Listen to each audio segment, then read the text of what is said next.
Okay, so here we go on another adventure. This one took us out towards Hampton Beach at a campground called Wakitta, very close to Hampton Beach. Is maybe a 15-minute drive tops. So um, here we go on our adventure with our friends this time, who helped me set up the teepee. Pop. So there's the teepee laying on the ground, and getting ready to have all the lacing pins. I'll have all the ropes tied onto it, and up we go. So um, I'm pushing up on the poles, and my friend Dave and Wayne are pulling on the tying string to get it up. And then Wayne left, and Dave and I got the poles all put in place. And after the poles were put in place, I started walking around it. And my four little circles and uh, getting the uh, getting the teepee pulled tight at the top so that everything was secure. And then we lifted up the canvas and started bringing the canvas around to get it in place. And you know, it is what it is. You got to wiggle it, and move it, and wiggle it, and move it, and wiggle it and move it till everything drops into center. And once everything gets closer and closer and closer. It's a little at a time. You have to fold it in, so you have to unfold it little at a time. And it's a bit of work. We got everything around to the front, and I had to get a ladder so I could start lacing up the pins. Now, what I think I'm going to do is try to make a traditional, um, almost traditional thing, so it looks like I've tied poles to the teepee door and just use it as a ladder, but I'm going to rig something up so it looks traditional. So there it is. She's all set up and ready to go. And yeah, so we went out for dinner that night. And we came back, and I wanted to have a fire that night. So here we are, um, enjoying our time inside the teepee. My daughter, I think she's already asleep. Yeah, there she is. She's already asleep with her little kitty cats and her pet lemur, her toy lemur. And so yeah, this time it's all set up. Look, I love the way the fire looks in there. This doesn't do it justice because it's got the camera's got its light on, but it's really got this beautiful orange hue inside the teepee, and I just absolutely love the way it looks. So yeah, no, that's just pretty cool. Here we are. I think she's still sleeping. This is pretty close to the next morning. I took a couple of pictures. I love looking up into the center of the teepee. I just love how that apex looks. And then it was time for breakfast. Scrambled eggs and homemade hash browns. My daughter absolutely loves the way I make hash browns on an open fire. So slice up the potatoes and get it ready to go. And there we have the buffaloes. Kind of cool waking up with running buffalo, um, running around in circles around your head, and a couple of horses chasing them. So with the buffaloes and the two horses, and loving every minute of it. It's just enjoyable waking up inside a teepee and having a fire inside gives it a really cool ambiance. And I just, yeah, there's my little girl, and I just love it. So sunlight coming in from the top makes it look pretty cool. Now, here we go. So I'm going to try to get through this as best I can. This was an article that was written about me at the previous trip that we did at the Whaloo party down in Palmer, Massachusetts. And so I'm going to try to get through this article, reading it as best I can with the timing. Hope I've got the pictures timed out right so I can keep up with them. But if I can't, please forgive me. So here, any minute. Palmer resident Lori and Wayne Langevin know how to throw a party. In fact, they created their own branded shindig called the Whaloo. And this year's guest of honor was a good friend of theirs with his authentic homemade 24-foot teepee. Their friend L. Terry Farinoli of New Hampshire trucked his impressive creation to the Robertson Road home, and Wayne Langevin with Lane Langevin's assistance, set up the teepee a day ahead of the last weekend's party. They arranged to assemble the teepee, which Farinoli takes along camping trips within 2 hours. Waylu is an amalgamation of the couple's first names, what they call their annual country line dancing get-together, and invite a big crowd of dancers. So that's first page. Little correction to this. It's actually an 18-foot TV. Here we go.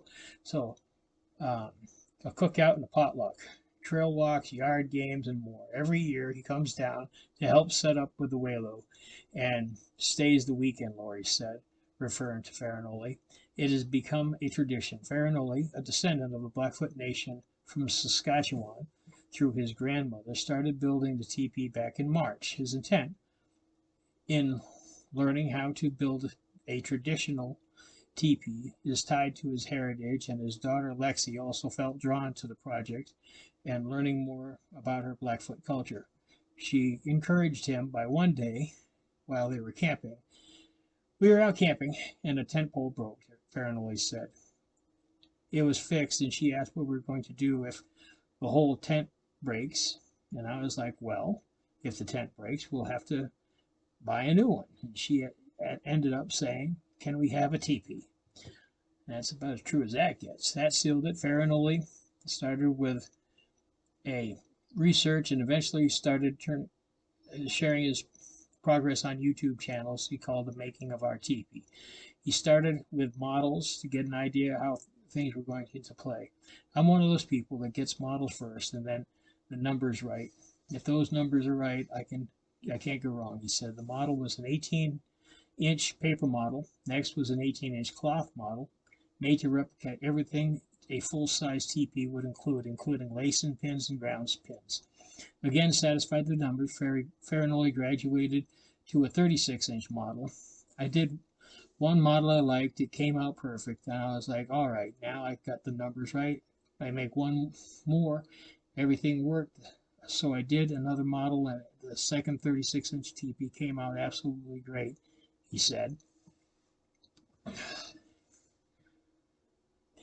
In the meantime, he didn't have the funds to buy another canvas, anything. Canvases were $500, but it was making the models. It took them to sites to take great pictures and videos of the models, sunset, sunrises, and moonscapes. It worked out great, and they were fantastic models. When it came to the build, the real thing, Farinoli started by making poles from virgin wood, hand peeling the logs and staining them. Farinoli received a beech from a friend of his who let him cut down on his property. Then he moved to the canvas, then painting, copying the art from 18th century Blackfoot teepees. Farinoli started out with a 40 by 20 foot canvas. I cut out everything, sewing it, and triple stitched it, he said. Farinoli described the steps of setting up the teepee. The poles are placed, rope goes around the pole 4 times, number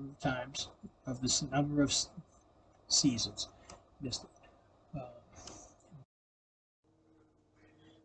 The lifting pole goes in to hold the weight of the canvas. Once lifted and dropped into place, the canvas is pulled around to the front and laced in front, where the door opening appears.